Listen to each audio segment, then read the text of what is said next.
नमस्कार मेरे प्यारे मित्रों, आप सभी को नमस्कार। हाँ, स्वागत करता हूँ मैं नमन दुबे आपको नमन क्लासेस में।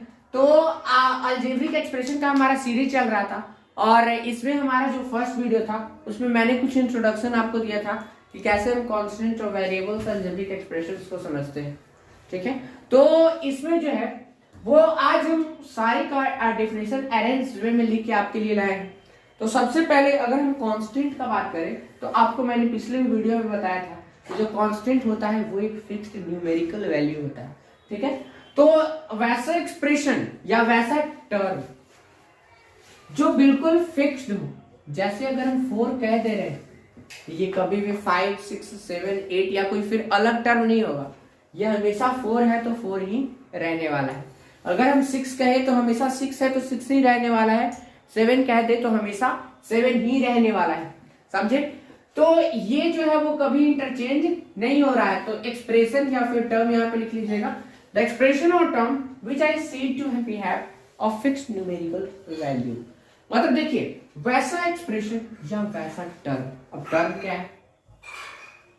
जैसे देखिए टर्म होता है कि किसी भी अलजेब्रिक एक्सप्रेशन को अगर हम जो जैसे सेपरेट करते हैं, जैसे देखिए 2x square plus 3x plus 5, इसमें देखिए ये आपको प्लस और से अलग होते हुए दिख रहे होंगे, बीच में आपको प्लस होते हुए उससे डिफरेंट एकदम साइड होते हुए आपको दिख रहे होंगे। तो जब साइड होते हुए आपको दिख रहे होंगे तो देखिए एक ये टर्म, एक ये टर्म और एक ये टर्म, और जिस फिक्स टर्म का मैंने बात किया है वो फिक्स टर्म हमारा यही टर्म है जो कि सबसे लास्ट में होता है। और वैसा टर्म जिसमें कोई वेरिएबल आपस में लगा हुआ नहीं रहेगा, सिर्फ आपको एक कांस्टेंट वैल्यू मिलेगा। ठीक है, कोई भी वेरिएबल यहाँ पे लगा हुआ नहीं मिलेगा। जैसे वाटर पूरी तरीके से अगर एसिड और बेस के सामने एकदम ऐसे किसी में मिलाएंगे तो कांस्टेंट रूप में रहता है, उसी तरीके से यहाँ पे आप देखिए कि हम इस वैल्यू या कोई भी इस तरह के काउंटिंग नंबर्स को क्या मानेंगे? कांस्टेंट वैल्यू मानेंगे। तो कांस्टेंट टर्म का इस तरीके से हम डेफिनेशन लिख सकते हैं, एक्सप्रेशन और term which I see to be have of fixed numerical value. ठीक है, उसको हम क्या बोलेंगे मेरे प्यारे बच्चों? कांस्टेंट बोलेंगे। समझे? जैसे अगर आपका 1, 2, 3, 4, 5 या कोई भी काउंटिंग नंबर, ठीक है, जो आपके एक्सप्रेशंस के लास्ट में लगे हैं, तो जो एक्सप्रेशन के लास्ट में लगे हैं, जैसे जो लास्ट टर्म हमारा एक्सप्रेशन का होता है या फिर बीच में भी कहीं भी आपका एक्सप्रेशन, जैसे अगर आपका एक्सप्रेशन इस तरीके से शुरुआत हुआ है, ये सही तो नहीं है, ये अरेंज वे में सही तो नहीं है। इसको हम सही कैसे लिखेंगे? पावर को घटते हुए क्रम में। जैसे हम असेंडिंग, जैसे देखिए सबसे पहले बड़े पावर डिसेंडिंग ऑर्डर में लिखते हैं, उसके बाद उससे छोटे वाले को, फिर उससे छोटे वाले को, और लास्ट में जो बचता है, जैसे x के पावर 0 का वैल्यू 1 होता है, ये एक्सपोनेंट में पढ़ेंगे।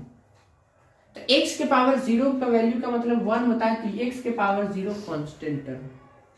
ठीक है, अगर हम एक्सप्रेशन कुछ इस प्रकार से लिख रहे हैं, जैसे यहाँ पे देखिए कुछ एक्सप्रेशंस को हम इस प्रकार लिख रहे हैं, जैसे 5x square plus 2x plus 6।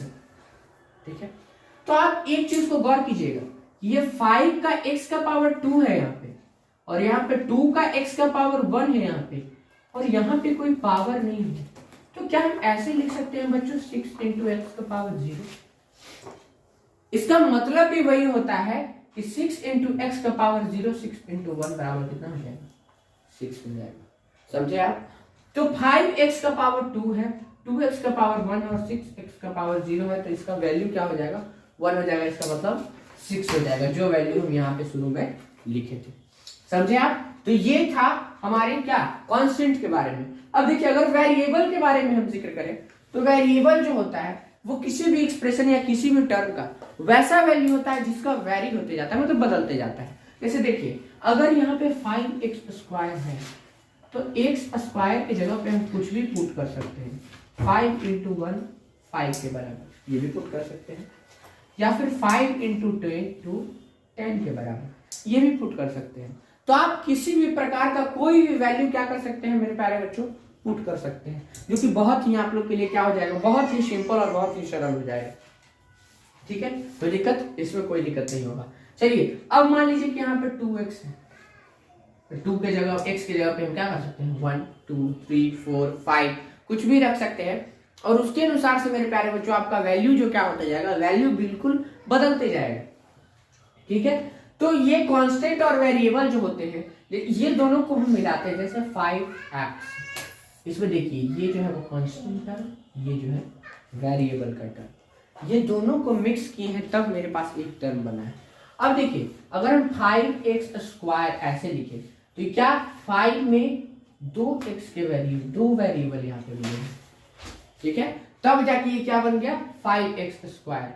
यहाँ पे क्या हो गया 5x² + 2x + 4। इस तरीके से अगर हम कोई एक्सप्रेशन को लिखें तो इसका मतलब ये नहीं कि ये 4 के साथ कोई वेरिएबल लगा नहीं, लगा है, लेकिन एक्सपोनेंट के नियम के हिसाब से वो वेरिएबल जो है हमारा क्या हो गया है 1 के बराबर हो गया।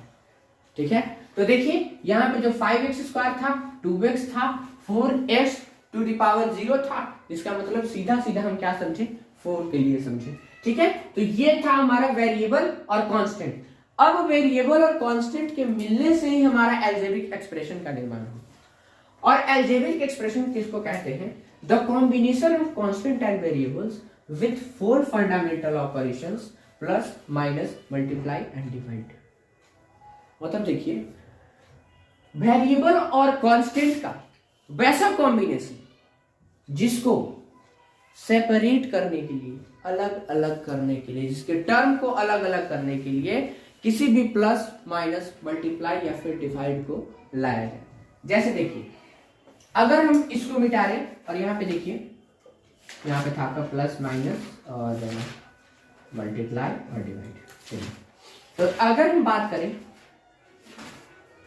4x इस तरीके से, तो इसका मतलब आप क्या समझ रहे हैं कि 3 में हम x² को मिलाए हैं, ठीक है, उसके इसमें किसको मिलाए हैं 4 में x को हम मिलाए हैं, और यहाँ पे 3 में भी 1 को मिलाए हैं, मतलब x के पावर 0 को मिलाए हैं।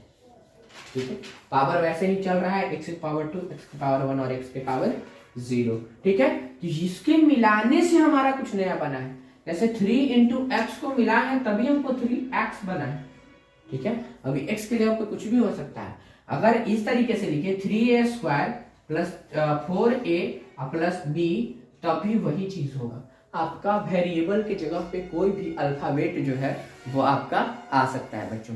ठीक है, तो ये सारी चीजें थी जो कि मैंने अलजेब्रिक एक्सप्रेशन में पिछले दिन आपको समझाया था। आज थोड़ा सा इसके बारे में डीपली मैंने जानकारी दी कि अलजेब्रिक एक्सप्रेशन जो है वो आखिर किस तरीके से हम लिख सकते हैं, या फिर अलजेब्रिक एक्सप्रेशन को हम किस तरीके से समझ सकते हैं कि आखिर ये होगा क्या।